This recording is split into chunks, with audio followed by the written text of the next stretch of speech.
Breaking news. There is a nationwide movement to obliterate our culture and defame our founders. He was a hero, a national hero, and he is the landmark of Monroe.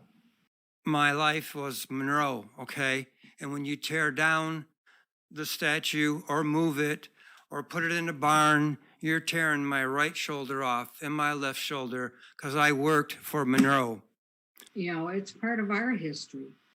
If given up, it's gone forever. Dishonoring this monument dishonors all those who have served to defend this country. I think the first thing we should do is get together and have a history lesson so we can understand what's actually going on. But Custer himself was only following orders. The actions that people are talking about were directives from the United States government.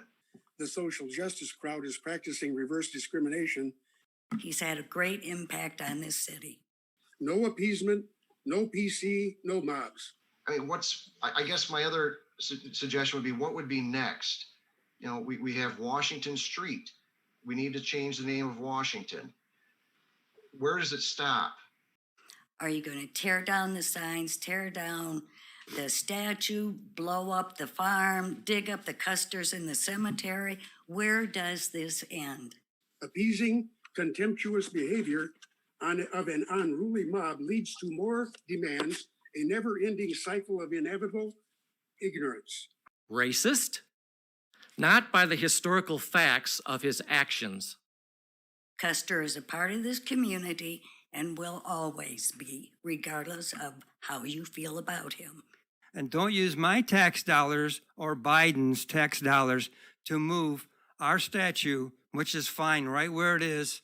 There's plenty, I won't go there. It looks really nice where it is.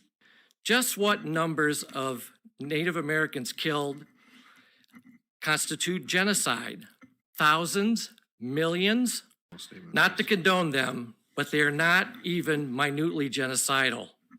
I'm going to have to think on it for a while before I know exactly how that, before I decide if it's possible that it's a problem. I don't see it as an issue myself. The woke activists in our community are being exposed for what they are, users. They have used the indigenous people to do their bidding. The Custer statue is a Civil War monument to be proud of. And when a man is a military officer, regardless of the branch of service or what battle he may be in, the situation is the same. Buck stops there, and it's tough. This is nothing but a tempest in a teapot, and you would best avoid taking the tiger by the tail. On the pretext that George Custer was in his military service, quote, a racist and was guilty of, quote, genocide, as defined by their own 21st century viewpoint. I've never even entertained the thought that it shouldn't be there. But the heresy against Custer must be rejected. No facilitation or reparation is required. Tampering with history is a form of pollution.